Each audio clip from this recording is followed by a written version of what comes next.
Queria convidar você a orar comigo pela exposição da palavra do Senhor. Oremos. Deus bendito e amado, somos carentes do Senhor, carentes da Tua palavra, da Tua verdade, do Teu ensino. Ó Deus, nós precisamos que o Senhor nos diga claramente o que temos que fazer. Senhor, tem uma coisa a mais. Nosso coração é inclinado ao pecado. Em nome de Jesus, inclina o nosso coração para os Teus mandamentos, para a Tua verdade, para os Teus princípios, para que observemos essas verdades, princípios, mandamentos e que façamos isso com o coração todo envolvido em um amor completo pelo Senhor. Nos ajuda, ó Pai, a extirparmos do nosso coração o orgulho, a arrogância, a independência que faz com que às vezes nós não queiramos ser apenas servos. Mas, ó Deus, que o Senhor faça uma restauração, mude a mentalidade que há em nosso coração, para que possamos compreender por que fomos chamados para ser discípulos do Senhor. É o que eu te peço em nome do Teu Filho Jesus. Amém. Meu querido, eu queria falar sobre Cristo dependência, é isso que Marcos fala no capítulo 8, é capítulo 9, eu coloquei 8, mas é o capítulo 9, versículo 2 a 29. Eu queria que você pensasse, tentasse entender todo o contexto que envolve esse texto que nós iremos ler. Você pode pensar no Império Romano, com toda a sua pompa, de fato, nesse período que esse evangelho, é escrito, não uma carta, mas um evangelho é escrito. Roma estava em seu apogeu e havia uma ostentação muito grande de uma cultura que queria buscar posição, queria buscar poder, e havia um culto ao imperador. É nesse período que Marcos sai de Roma, depois de ter passado vários anos naquela cidade e convivendo com aqueles irmãos, e ali então, na região de Antioquia, ele escreve uma carta para os seus antigos irmãos. Uma carta, o Evangelho de Marcos, para os seus antigos irmãos. Marcos, uma pessoa que no começo do seu ministério desistiu, por causa da dureza que era servir ao Senhor e caminhar com o Senhor.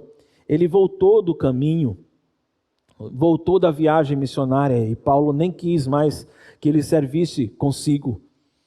Barnabé o alcança, toma pela mão e diz: não, você vai servir, eu vou lhe dar mais uma chance. Então começa a trabalhar o coração dele, de Marcos. Depois Marcos tem um tempo com o apóstolo Pedro, depois tem um tempo com o apóstolo Paulo, não necessariamente nessa ordem, mas passa um tempo no qual parece que ele aprende a perseverar, porque quando ele chega a Antioquia e ali ele começa uma igreja, diz a história da igreja, diz a tradição da igreja, que chegou a um ponto que começou a se criar uma luta entre os líderes idólatras da Antioquia e Marcos, até o ponto em que Marcos foi morto de forma muito cruel e dolorosa.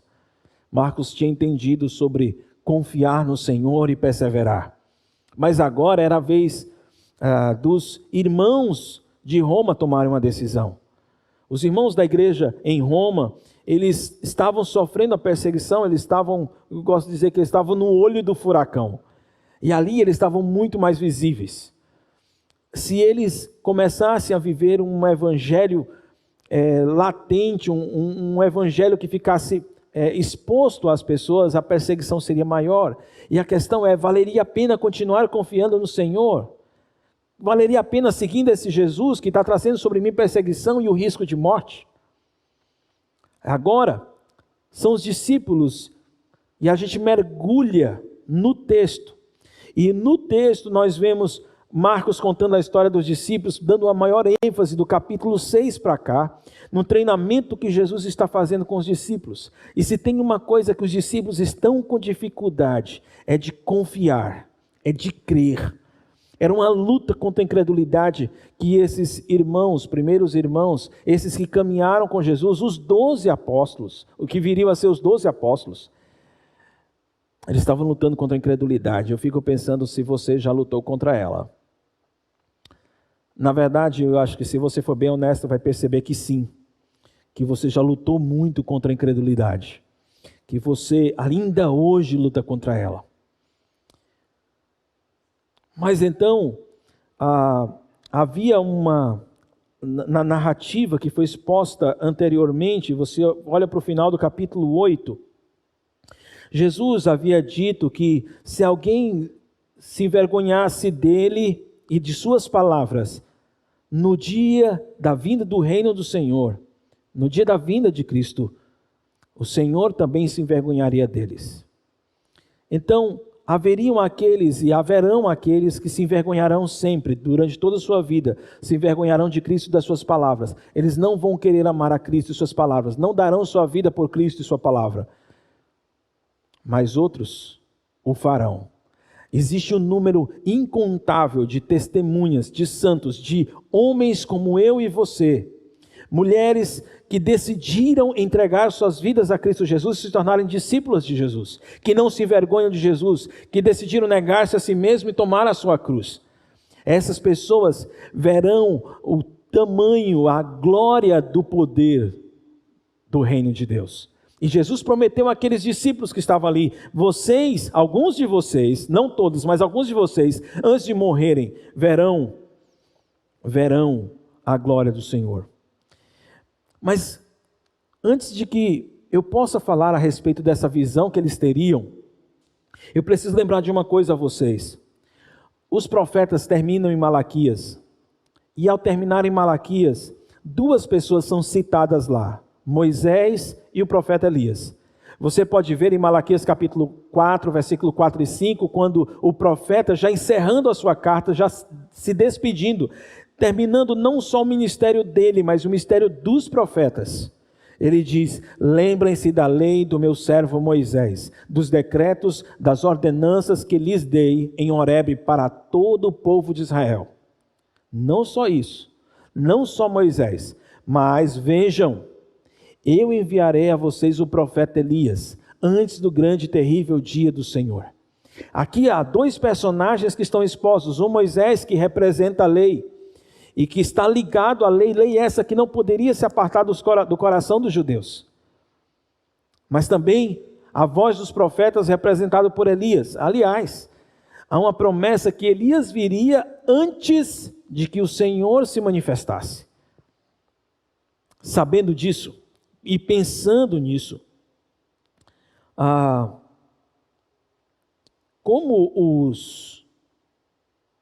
como Jesus conseguiria dar ânimo aos discípulos? Jesus havia prometido que os discípulos veriam o poder do reino. Jesus havia prometido para eles um pouco antes isso, quando ele disse: garanto-lhes que alguns do que aqui estão, de modo nenhum experimentarão a morte, antes de verem o reino de Deus vindo com poder.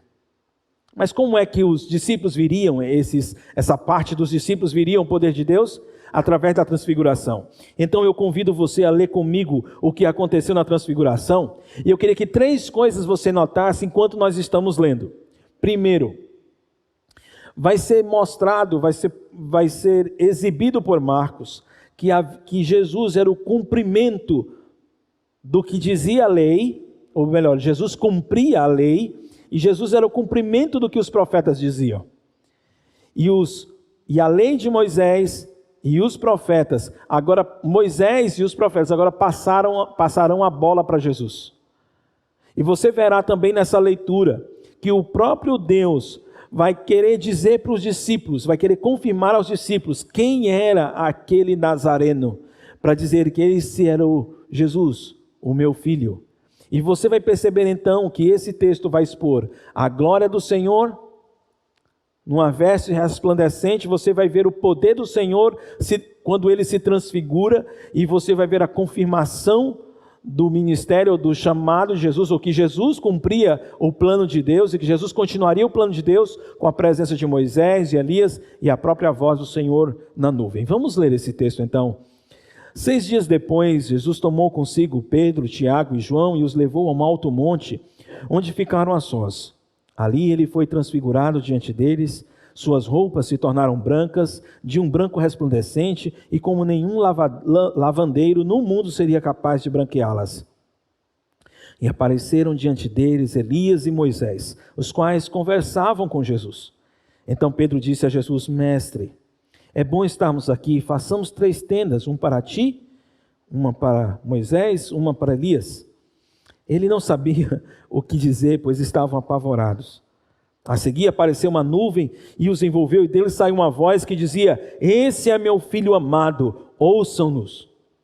Repentinamente, quando olharam ao redor, não viram mais ninguém a não ser Jesus. E aí então, quando desciam dos montes, Jesus lhes ordenou que não contassem a ninguém o que eles tinham visto, até que o Filho do Homem tivesse ressuscitado dos mortos. Eles guardaram o assunto apenas entre si, discutindo o que significa ressuscitar dos mortos.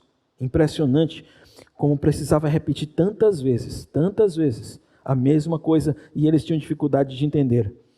E lhes perguntaram: por que os mestres da lei dizem que é necessário que Elias venha primeiro? Jesus respondeu: de fato, Elias veio primeiro e restaura todas as coisas. Então por que está escrito que é necessário que o Filho do Homem sofra muito e seja rejeitado com desprezo?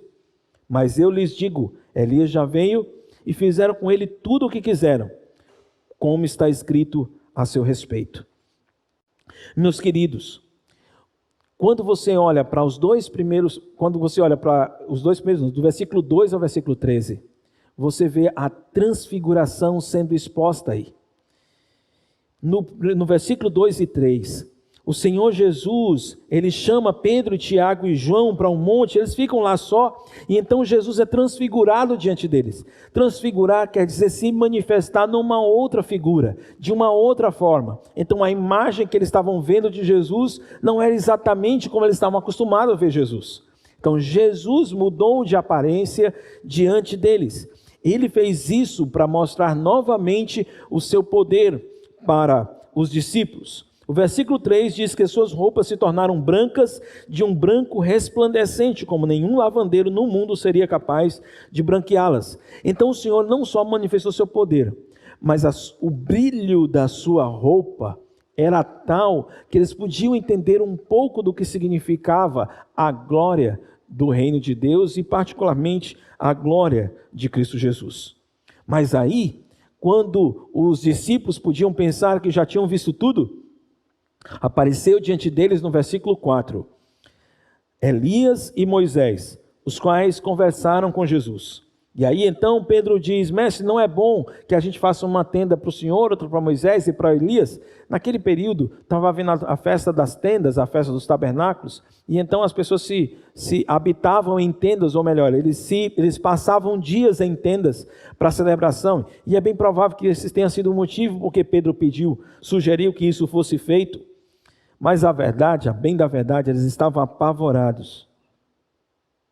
Só que eles perceberam, ali eles tinham 2 lembranças: Moisés, que lembrava a lei, e Elias, que lembrava os profetas. E tanto a lei como as profecias estavam apontando para Jesus. E quando Moisés e Elias estão diante do Senhor Jesus, então o que os discípulos podem perceber, o que eles têm de testemunho ali na frente deles, é que toda a profecia, quando falava a respeito do Messias, estava falando de Jesus. E todos os símbolos e todos os mandamentos que constavam na lei também falavam de Jesus. E quando Jesus venha, ele mesmo vai cumprir toda a lei. Nenhum tio, nenhum hífen, nenhum pequeno sinal da lei deixará de ser cumprido pelo Senhor Jesus. Essa cena está impressionante para os discípulos, mas há algo que vai marcar ainda mais a vida dos discípulos, porque no versículo 8 diz que repentinamente, quando olhavam ao redor, não viram mais... versículo 7.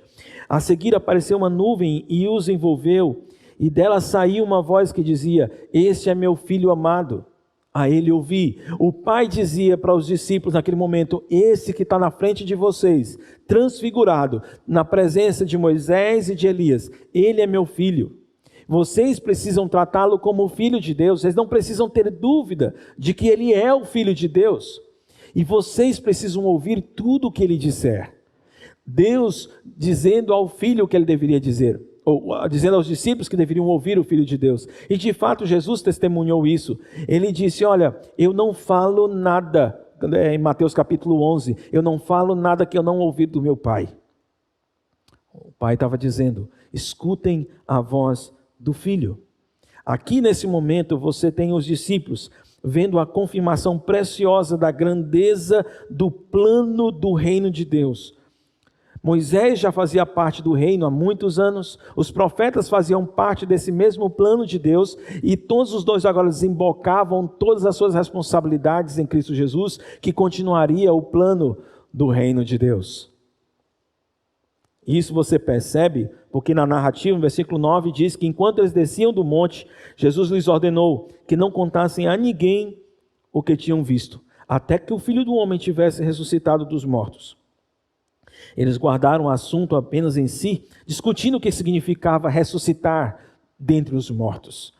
Eles tiveram dúvidas, eles tiveram dificuldades para compreender, mas Jesus havia dito para ele, agora reafirmava para ele, era necessário que o Filho do Homem fosse morto e ressuscitasse de entre os mortos. Meus queridos, há um grande privilégio dos discípulos aqui, porque Elias e Moisés saem de cena. E talvez uma pergunta, e ao sair de cena, quem fica na cena sozinho é Jesus. Ele merece toda a honra, toda a glória, ele é que precisa ser adorado. Para ele é que nossos corações precisam se voltar. E ainda uma dúvida restava no coração dos discípulos, mas aquele texto lá de Malaquias dizia que Elias viria antes de Jesus, e certamente não é essa visão que nós estamos tendo, porque Jesus já tinha visto, então Elias estava vindo depois de Jesus, e ele está falando de um Elias que vinha antes de Jesus. E quem seria esse? Então Jesus mostra para eles que esse Elias que viria antes era João Batista, diz com todas as palavras. Meus queridos, o que a transfiguração mostra para nós? A transfiguração mostra o poder e a glória de Cristo Jesus.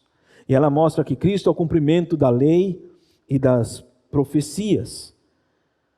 Como é que isso afeta a vida de um discípulo do Senhor? Como é que isso impacta a minha vida e a sua vida? Nós precisamos desenvolver um estilo de vida Cristo dependente. Como assim Cristo dependente? É mais ou menos isso. Você precisa respirar, você depende de oxigênio. Se tem uma coisa que nós estamos percebendo nesse período de pandemia, a quantidade de pessoas que estão tendo a experiência do que é você viver com pouco oxigênio, você sentir falta de ar. Um verdadeiro discípulo de Jesus sabe que quando ele é dependente de Cristo e quando ele se relaciona de forma dependente com Cristo Jesus, ele tem vida espiritual nele, ele está animado para viver a fé dele, ele está animado para encarar o pecado e dizer não, ele está disposto a servir discipulando pessoas, a liderando pessoas, ele está disposto a pregar o evangelho, ele está disposto a ser um pastor, ele está disposto a ser um missionário. Quando ele é dependente do Senhor, quando a sua vida é cheia da palavra de Deus, ele gasta tempo com a palavra, gasta tempo com a oração, ele consegue perceber como essa dependência de Cristo é útil para ele, como ele de fato é alguém feliz, como ele de fato pode ser satisfeito por esse Jesus. Ele se sente carente, ele não consegue fazer nada senão com esse Cristo. E quando ele começa a se relacionar com Cristo, nessa relação de dependência com Ele, como alguém que toda hora está bebendo a seiva de uma árvore, ele pode dizer com muita facilidade: não vou me prostituir, não vou corromper ninguém, não vou roubar, não vou ser orgulhoso, eu não vou admitir a ira no meu coração, eu não quero ser um falso idólatra. Eu não quero isso, eu descobri uma coisa preciosa que é Cristo Jesus e agora eu quero viver para Ele. A transfiguração expunha para os discípulos que a glória, a grandeza de Cristo Jesus era a coisa de que eles dependiam, porque essa grandeza e essa glória do Senhor tinha poder, o poder que eles precisavam. e que agora eles precisavam viver para exaltar essa glória. Foi isso que Moisés fez durante toda a sua vida, é isso que a lei de Moisés fazia, era glorificar o Senhor, era isso que os profetas faziam, é mostrar a grandeza do Senhor, era apontar, colocar um binóculo nos olhos das pessoas, para que elas pudessem ver como é grande a glória do Senhor Jesus. Eles fizeram isso durante toda a vida deles, agora os discípulos precisavam fazer a mesma coisa, e eu preciso fazer a mesma coisa. As pessoas precisam olhar para mim e ver a glória do Senhor. Eu preciso viver o meu dia a dia enxergando e buscando essa glória do Senhor. Eu quero ver a glória do Senhor, eu quero ver a beleza que Ele é, a grandeza que Ele era, o poder que Ele tem. Sim, eu quero ter uma vida dependente dEle. Como a transfiguração impactaria os discípulos? Como ver a glória do Senhor? Quando você enxerga Cristo Jesus, quando o Senhor toca nos seus olhos como no cego de Betsaida, e você consegue enxergar quão belo é o Senhor, quão maravilhoso é o Senhor, então isso vai influenciar a maneira como você vai segui-lo.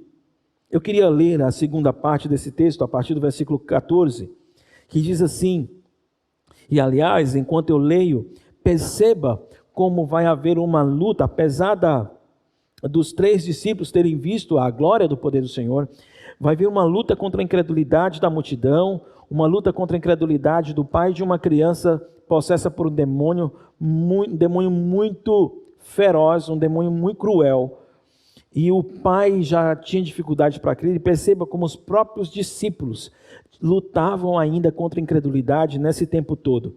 O texto diz: quando chegaram onde estavam os outros discípulos, viram uma grande multidão ao redor deles e os mestres da lei discutindo com ele. Logo que todo o povo viu Jesus, ficou surpreso e correu para saudá-lo. Então Jesus perguntou: o que vocês estavam discutindo? Então um homem, ele aparece no meio da multidão e diz: mestre, eu trouxe o meu filho que está com o espírito imundo que o impede de falar. Para onde quer que esse espírito o apanhe, ele joga esse meu filho no chão. Ele faz com que o meu filho espume pela boca, que ele ranja os dentes, que ele fique rígido. E aí eu pedi para os seus discípulos para eles expulsarem o demônio, mas eles não conseguiram. Jesus respondeu: ó geração incrédula, até quando eu vou estar com vocês e até quando eu vou ter que suportar vocês? Tragam o menino aqui. Então eles o trouxeram. Quando o espírito viu Jesus, imediatamente causou uma convulsão no menino. Esse caiu no chão e começou a rolar, espumando pela boca. A cena não era bonita. Jesus perguntou ao pai do menino: há quanto tempo ele está assim? Desde a infância, respondeu ele. Muitas vezes esse espírito tem lançado no fogo e na água para matá-lo. Mas se podes fazer alguma coisa, tem compaixão de nós e ajuda-nos. Se podes, disse Jesus, tudo é possível àquele que crê. Imediatamente o pai do menino exclamou: creio, mas ajuda-me a vencer a minha incredulidade. Quando Jesus viu que a multidão estava se ajuntando e ele não queria aquela fama, repreendeu o espírito imundo, dizendo: esse espírito imundo e surdo, eu ordeno que o deixe e nunca mais entre nele. O espírito gritou, agitou-se violentamente e saiu. O menino ficou como morto, ao ponto de muitos dizerem: ele morreu. Mas Jesus tomou-o pela mão e o levantou, e ele ficou em pé. Depois de Jesus ter entrado em casa, seus discípulos lhe perguntaram em particular: por que não conseguimos expulsá-lo? Ele respondeu: essa espécie só sai pela oração e pelo jejum. Meus irmãos, os discípulos estavam acostumados a expulsar demônio. Não foi a primeira vez. Se olhar para o capítulo 6, eles saíram de 2 em 2 por vários povoados, e a Bíblia diz que eles curaram pessoas e que eles expulsaram demônios. Eles sabiam, eles já tinham feito isso várias vezes. E qual é o problema? Por que eles não conseguiram fazer isso aqui? Acho que uma primeira coisa, quando você começa a servir pessoas como servo do Senhor, corre o risco de você começar a ficar impressionado com a fama. E Marcos faz questão de destacar como a popularidade de Jesus, o discípulo, estava grande, porque no versículo 14 ele diz que havia uma grande multidão, e no versículo 15 diz que todo o povo viu Jesus. Todo o povo correu em direção a Jesus. Então, o que nós conseguimos perceber aqui? Nós temos discípulos que eles estão crescendo, discípulos que estão começando a se desenvolver, e Jesus permite que eles tenham o ministério deles se desenvolvendo, crescendo e até agindo sozinhos. Veja, Jesus está no monte com Pedro, Tiago e João, e os outros discípulos estão com ele. O que nós temos, o que nós temos é uma demonstração de Marcos, de que tanto esses discípulos seriam populares, como eles seriam rejeitados. Porque no meio daquela multidão havia mestres da lei que estavam discutindo com eles. Cara, como é que você não pode expulsar um demôniozinho fraco desse aí, rapaz? Desse moleza, rapaz. E agora você diz que são discípulos de Jesus, diz que Jesus tem poder e você não consegue expulsar o demônio. Então eu posso imaginar a tensão que os discípulos estavam, a multidão em cima deles, eles não tinham conseguido expulsar o demônio e os mestres da lei ainda ficavam provocando que eles estavam fazendo isso. O que eu posso concluir a respeito disso, queridos? Esse texto mostra que os discípulos eles tinham que aprender a lidar com fama e rejeição. O discípulo ele tem que aprender a lidar com popularidade, com resistência. Ele precisa aprender que nesses momentos o mais importante não é a sua glória, mas exaltar a glória de Cristo Jesus. Já pensou como é que você responde quando você é criticado? Como é que você costuma reagir quando você é criticado? Como é que você costuma reagir quando você é elogiado? Você sente no elogio o seu ego massageado? Você sente na crítica como se a pessoa não valorizasse você? Você gosta de que as pessoas concordem com você? Você quer que as pessoas concordem com você? Você não quer que elas critiquem você, que apontem um erro seu? Deixa eu dizer o que Jesus quer ensinar para você. Quando as pessoas não concordarem com você, aprenda com elas. Esteja disposto a aprender. Quando as pessoas apontarem um erro seu, avalie-se e corrija-se. Quando as pessoas cobrarem resultados de você, não fique com pena de você mesmo, não fique com autocomiseração. Eles não veem o meu esforço, eles não veem o que eu estou fazendo. Não. São pessoas que estão precisando de você. Se você puder atendê-las, atenda. Se não, clame ao Senhor que supra a necessidade daquelas pessoas. Quantas e quantas vezes a angústia do meu coração é porque há vários irmãos que pedem ajuda, querem conselhos. Como eu posso tratar meu marido? Como é que eu posso resolver esse problema no meu trabalho? Como é que eu posso resolver esse problema com minha esposa, com meus filhos? Pastor, quando é que vai ter uma live que vai falar a respeito de Apocalipse? E aí, pastor, eu posso pegar umas cadeiras emprestadas lá na igreja? E todo mundo vai querendo saber uma coisa e fica procurando. E às vezes eu quero poder ajudar e não posso ajudar todo mundo. E a angústia torna o meu coração. E quando sou cobrado a respeito disso, às vezes eu fico irado. Eu disse, poxa, será que eles não veem o tanto de coisa que estou fazendo? Será que eles não vão parar de me cobrar nada? Ou essas coisas, perdão. Mas não é isso que o Senhor falou. Não foi assim que o Senhor ensinou. E então eu aprendi, queridos, que cada vez que um irmão me pede uma coisa, eu digo, olha, eu vou fazer tudo para poder ajudar você. E às vezes eu respondo para ele, olha, eu não pude ainda, mas eu quero que você espere, porque eu quero ajudar você. Enquanto isso, eu estou pedindo ao Senhor que satisfaça a necessidade daquelas pessoas que me buscam. Quando as pessoas admirarem você, quando as pessoas dizerem, puxa, que oração linda, puxa, que pregação bacana, puxa, como você explica bem, que discipulado maravilhoso, como você expõe amor por mim. Quando você foi elogiado, olhe para a glória do Senhor Jesus e aponte para a glória do Senhor e diga, foi isso que Cristo fez em mim. Foi Cristo que me usou para abençoar você. Então, quando os discípulos, quando Jesus chega e vê toda aquela situação, no versículo 16, ele diz, o que vocês estão discutindo? E aí então, um homem vem e vai descrever toda a situação complicada em que o filho está. E ele diz uma coisa que dói no coração de Jesus. Ele diz, eu trouxe o meu filho, mas os seus discípulos não conseguiram expulsar o demônio. Na cabeça do pai da criança era, os discípulos não conseguiram, os discípulos não dão conta, os discípulos não são poderosos o suficiente para fazer isso, os seus discípulos não têm condições de fazer esse negócio de expulsar o tipo de demônio que está no meu filho. E a reação de Jesus mostra a angústia que existe no coração de Deus quando um homem mostra que não confia nele. Ele mostra a angústia que tem no coração do Senhor quando um homem sabe que tem a possibilidade de usufruir do poder de Deus, do cuidado de Deus, da soberania, da maneira como Deus controla tudo. E mesmo assim, ele não consegue buscar ao Senhor e confiar no Senhor. Mas ele fica se apoiando em homens. Eu fico imaginando quando um membro de uma célula está passando por necessidade, e um outro membro vem e vai falar com ele, e ele diz: não, mas eu queria ouvir a opinião do meu líder. Eu fico pensando, quando um membro diz: mas eu queria ouvir a opinião do pastor. Começa a criar expectativas na capacidade que as pessoas possuem, ao invés de buscar confiar no Senhor. Meus queridos, nós precisamos aprender a confiar que Deus vai poder nos usar, uns aos outros.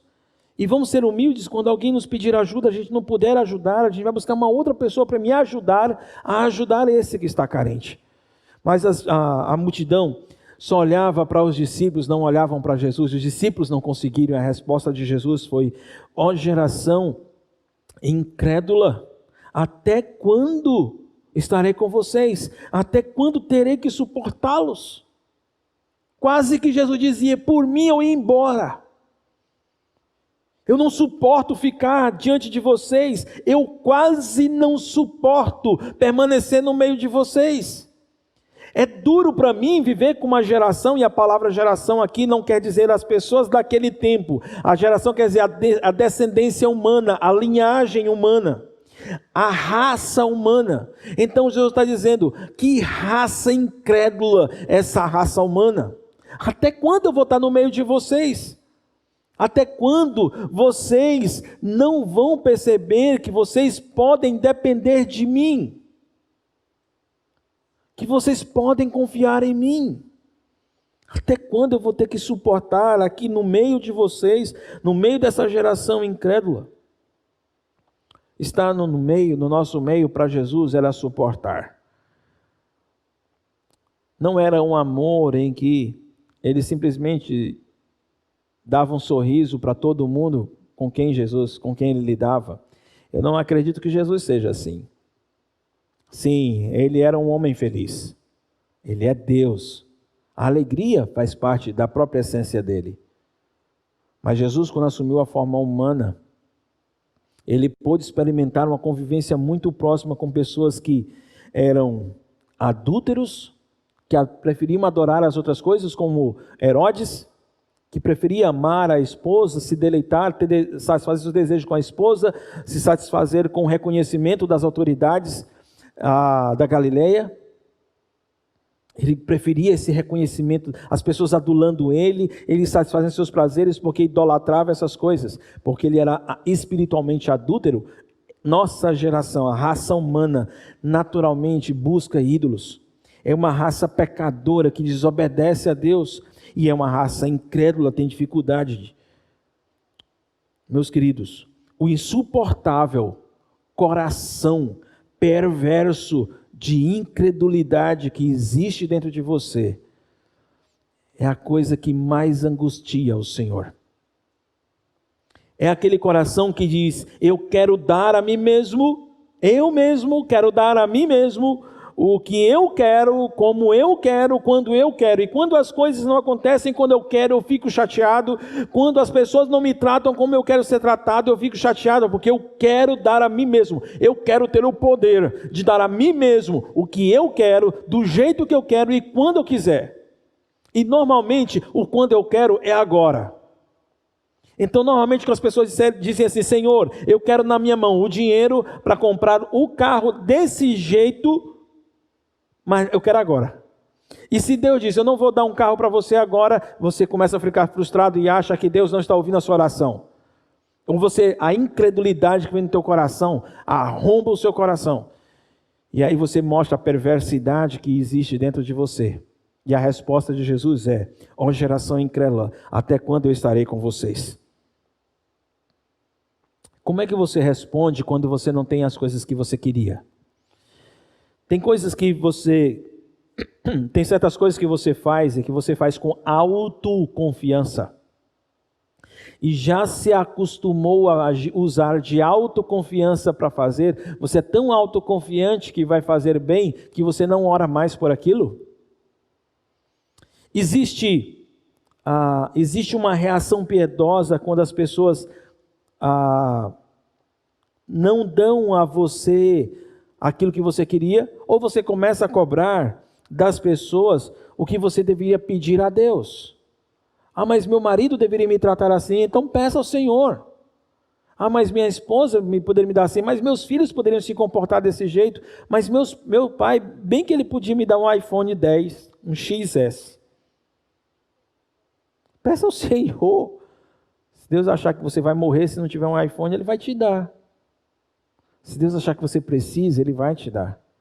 Mas se seu pai diz que não, se seu marido não está dando aquilo que você quer, se sua esposa não está dando para você aquilo que você quer, se seu filho não está dando para você aquilo que você quer, não cobre deles. Peça ao Senhor. Você pode até compartilhar com seu filho o que seu filho tem que fazer. Você pode pedir para o seu pai o que você deseja. Você pode compartilhar com seu marido o que tem sentido falta dele. Ou para sua esposa o que tem sentido falta dela. Mas depois de compartilhar isso, deixa o resto com o Senhor e descansa. Essa é uma expressão de confiança no cuidado de Deus por você.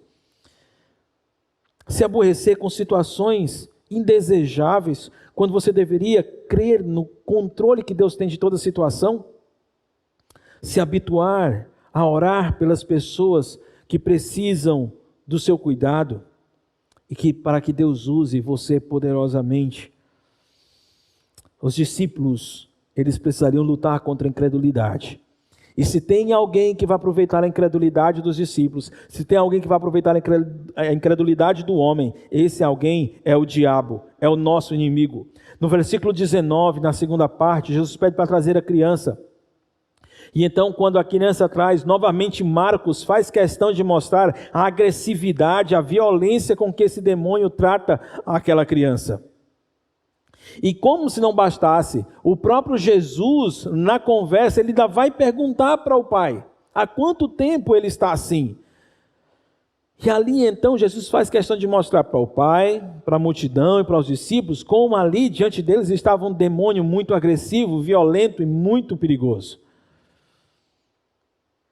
O pai então demonstra discretas esperanças, a esperança de que Jesus possa fazer aquilo. Ele pergunta, se podes, se o Senhor pode fazer isso, tem compaixão e ajuda-nos. Então duas coisas, ele pedia, Senhor, se o Senhor poderia fazer isso, segundo, o Senhor iria querer fazer isso, poder e compaixão, eram as duas coisas que aquele homem estava pedindo ao Senhor, que o Senhor possa fazer isso, que o Senhor queira fazer isso. E será que o Senhor pode? Quando dizia a respeito de poder, havia uma pergunta, um ponto de interrogação na cabeça do pai daquela criança.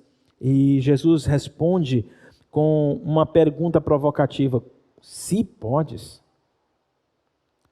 E chega para o pai e diz, tudo é possível àquele que crê. Então o problema aí não é se eu posso fazer. O problema não é se vocês são capazes de fazer. A questão é se vocês creem, porque tudo é possível ao que crer. O problema não sou eu, o problema não são vocês, o problema é a falta de fé. O problema não é o meu poder e nem a capacidade de vocês ou a falta dela, mas o fato de vocês não creem, o fato de não ter fé e vocês não confiarem em mim. Mas se vocês confiam, tudo é possível. É possível ser curado? Sim, é possível. É possível comprar a moto? Sim, é possível. É possível comprar o carro? Sim, é possível. É possível que o meu vizinho se converta? Sim, é possível. É possível que o meu chefe se converta? Sim, é possível. É possível eu ter um emprego? Sim, é possível. Tudo é possível ao que crê. A palavra do Senhor está dizendo, o problema de vocês, desde Adão, é incredulidade. As escolhas por adulterar com ídolos, as escolhas por pecar contra mim, as escolhas por viver uma vida distante de mim, tudo isso é resultado de incredulidade, porque vocês não creem em mim. Creiam! E então, aquele pai pede, ele diz, Duas expressões que são esquisitas. Diz, eu creio, ajuda na minha falta de fé. Falta. A palavra aí, apistia, na língua original, em grego, apistia, falta, ausência, pistia, fé, falta de fé. Era isso que estava no coração. Não era pouca fé. Não é que a fé dele não era suficiente. É porque não tinha mesmo. É que não aplicou fé naquela hora. Ele não estava usando fé naquele momento. O problema era a falta, era a ausência de fé.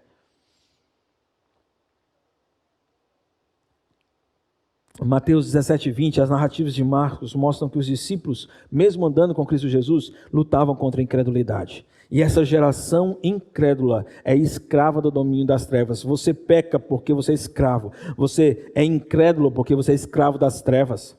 Você não crê porque você é escravo das trevas. Você não entrega a sua vida a Cristo Jesus, não é porque você discorda do Evangelho. Você não entrega a sua vida para Jesus porque você é escravo.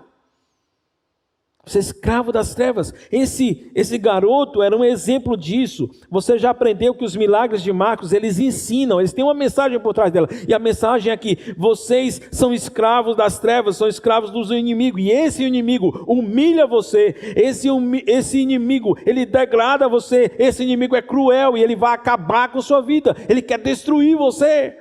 Incredulidade é um terreno amplo, fértil para a ação cruel do diabo. Incredulidade é uma terra fértil para que Satanás possa fazer com você aquilo que ele bem quiser. A única coisa que me afasta e que impede que Satanás haja na minha vida é quando eu entrego minha vida para o Senhor confiando nele. E a minha mente é protegida para eu continuar alegre em todos os dias dos problemas, das dificuldades, quando eu confio no Senhor. Quando eu não confio no Senhor, quando eu estou passando por problemas, com dificuldades, quando eu tenho desafios na minha frente, Satanás aproveita e começa a agir em mim, para fazer com que eu tome decisões que me afastem do Senhor. Sabe quando um líder diz, eu não vou mais continuar liderando? Ele deixou de confiar no Senhor. Ele mostrou que ele confiava muito em si mesmo, ele valorizava muito a si mesmo. Ele queria a glória para si. E quando Deus tira a glória das pessoas, às vezes deixa a pessoa desempregada, às vezes faz com que sua família não obedeça, às vezes faz com que uma doença séria venha a ele. Quando o Senhor tira aquilo que era a glória do próprio homem, aquele homem vê a sua fé, a sua falta de fé, a sua incredulidade sendo exposta. E aí Satanás aproveita esse momento e diz, não sirva mais ao Senhor. Não era isso que o Senhor queria. Aí você dissesse, pois eu não vou mais discipular. Pois eu não vou mais continuar na igreja com esses irmãos. Pois eu não vou mais liderar. Não era isso que eu queria. Seu problema é incredulidade. Crê somente. Porque se você crê, tudo é possível ao que crê. Esse trecho ele mostra como nós temos um Deus poderoso que realiza proezas usando homens incapazes. Entenda isso. Homens incapazes. Como Deus faz, como Deus trata com homens incapazes. Homens que não têm muitas habilidades, que não têm grande escolaridade, que não têm muita facilidade de falar, como Deus usa homens incapazes. Deus, ele age realizando proezas, aplicando o seu poder em pessoas incapazes. É preciosa a maneira como o Senhor trata. Mas deixe-me ir logo, versículo 25. No versículo 25 até o versículo 27, Jesus vê a multidão se aproximando, então ele chama o garoto e expulsa o demônio do garoto. E aí o espírito ainda agita aquele garoto violentamente e então sai do menino. O menino fica como morto. E novamente aqui eu fico imaginando um teste de confiança no Pai, porque depois que Jesus faz tudo aquilo, ainda existe mais uma lição que o Senhor quer dar. Você vai acreditar mesmo depois que eu disse que ia fazer e parece que eu não estou fazendo? Eu falei para você que você podia confiar em mim, você confiou. Mas na hora que você decidiu confiar, você perdeu o emprego. Na hora que você decidiu confiar, parece que as coisas na sua casa estão mais bagunçadas. E quando aquele pai vê o filho, depois que Jesus diz, em nome de Jesus, saia dele e fala com autoridade, porque diz, eu estou ordenando e nunca mais volte. Quando Jesus fala assim, a esperança no coração do pai é, agora acabou o meu sofrimento, acabou o sofrimento do meu filho. Mas quando ele olha para o filho dele, e o filho dele não está tranquilo, o demônio está agitando ele violentamente, e ele cai no chão como se tivesse morto. E eu posso ouvir o eco das palavras de Jesus, dizendo ao Pai, tudo é possível que crê. Não deixa de crer porque parece que ficou pior. Não deixa de crer porque parece que não resolveu. Continue confiando, mesmo quando parece que não resolveu. Jesus sabia que estava resolvido. Jesus sabia que aquela criança não estava morta. Jesus sabia que a filha de Jairo não estava morta. Jesus sabia que Lázaro ressuscitaria. Jesus sabia de tudo. Por que você não espera por ele? Por que você não deixa ele terminar o que ele começou a fazer? Jesus, ele exibe o seu poder diante da multidão, dos discípulos e daquele pai. Sabe por quê, queridos? A grande lição desse trecho é que a liberdade do maior poder das trevas está no imbatível Deus, que vai ser a fonte do poder dos seus discípulos. Por mais que Satanás tenha um poder imenso, e de fato existem demônios que vão sair de alguém com muita facilidade, existem outros demônios que você vai orar e aquilo não vai acontecer, e você vai precisar de mais tempo de oração, você vai precisar gastar mais tempo com o Senhor e tentar entender como é que está a sua fé, onde está algum ponto de incredulidade no seu coração, e tratar isso com o Senhor e voltar então com confiança e expulsar aquele demônio. De fato, o texto diz que existem espécies de demônios diferentes, níveis de demônios diferentes, e que alguns demônios eles vão ser mais violentos e vão dar mais trabalho para sair do corpo de alguém, ou para deixar a prisão do corpo de alguém. O fato é que, por mais que o poder das trevas seja imenso, Deus é imbatível. E é o poder de Deus que Ele concedeu a você, que Ele permite que você use contra as trevas. A multidão podia ver isso, o pai podia ver isso, mas tinha um grupo que ainda precisava ver isso, e esse grupo era dos discípulos.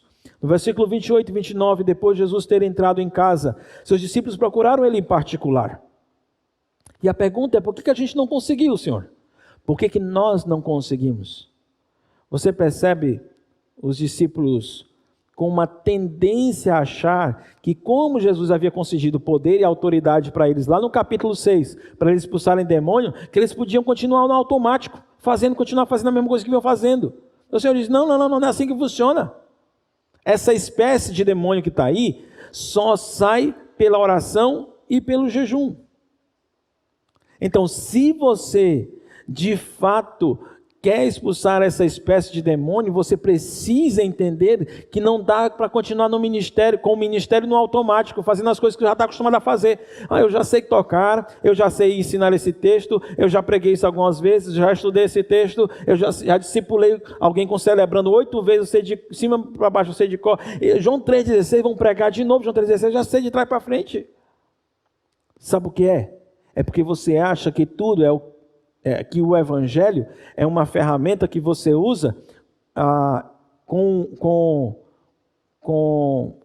balas dentro dela que são ilimitadas, e as balas vão sair cada vez que você atirar. E o Senhor diz, não, eu tenho que vir recarregar. Não é assim que funciona, você vai ter que vir me buscar, você vai ter que vir para a minha presença, você vai ter que se ajoelhar diante de mim e pedir, Senhor, me abençoa, enche-me com teu poder, usa-me. Permite que de fato eu possa operar na vida do meu discípulo. Usa-me diante da minha célula. Eu quero liderar a minha célula para que ela cresça, para que ela amadureça, que seja como Cristo Jesus. Eu quero ser usado por ti para isso. Usa-me e vai para a presença do Senhor. Ora, pede ao Senhor que faça.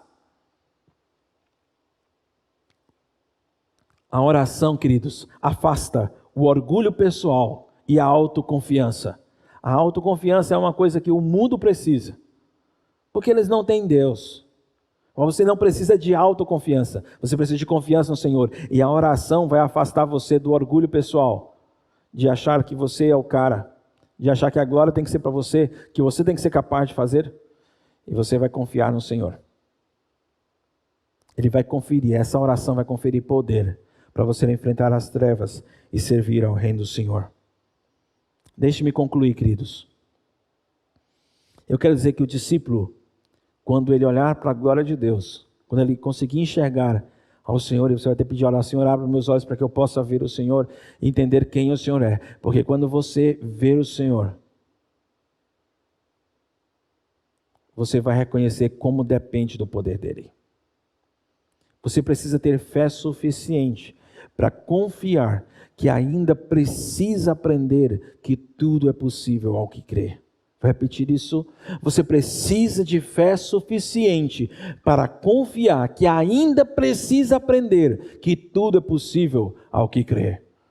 Um discípulo ele precisa ser paciente para esperar um processo de amadurecimento na fé que vai permitir que ele seja alguém mais maduro no uso do poder de Deus, na dependência do Senhor e ter uma vida cristocêntrica, ter uma vida centrada em Cristo Jesus.